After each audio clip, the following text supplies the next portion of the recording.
এবার যুবকরা বলবে, হুজুর বুঝলাম, আমাদের জন্য জোড়া সৃষ্টি করা আছে, আমাদের জন্য জোড়া বানানো আছে, সুতরাং অবৈধ জায়গা হাত দিব না। বুঝলাম বিবাহ করা সুন্নাত, কিন্তু টাকা তো নাই। আছে না নাই? আছে না নাই? টাকা নাই, পয়সা নাই।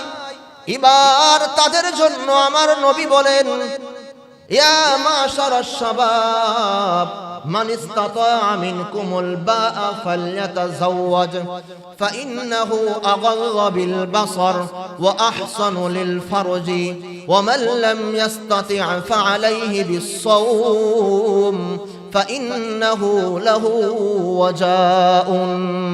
আমার নবীজি বলেন, যার সাধ্য আছে সে যেন বিবাহ করে, আর যার সাধ্য নেই সে যেন রোজা রাখে।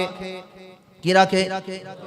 প্রথম বলেছেন যার সামর্থ্য আছে সে যেন বিবাহ করে। ইয়া মাশারাশ শাবাব মান ইসতাতা মিনকুমুল বাআ ফালইয়াতাযাওয়াজ, তোমাদের মাঝে যাদের বিবাহ করার সামর্থ্য আছে সে যেন বিবাহ করে। আর কেন বিবাহ করবে? এটার ভিতরে আমার নবীজি বলেন, বিবাহ করলে 2 নম্বর ফায়দা। কয়টা ফায়দা? 2 নম্বর, 2টা ফায়দা। 1 নম্বর হলো তোমার চোখের হেফাজত হবে, 2 নম্বর হলো তোমার লজ্জা স্থানের হেফাজত হবে। সুবহানাল্লাহ বলেন।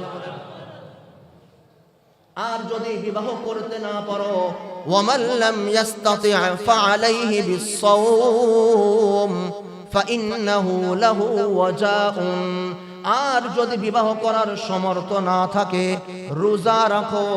এই রোজা তোমার জন্য ঢাল হবে গুনাহ থেকে বাঁচার জন্য।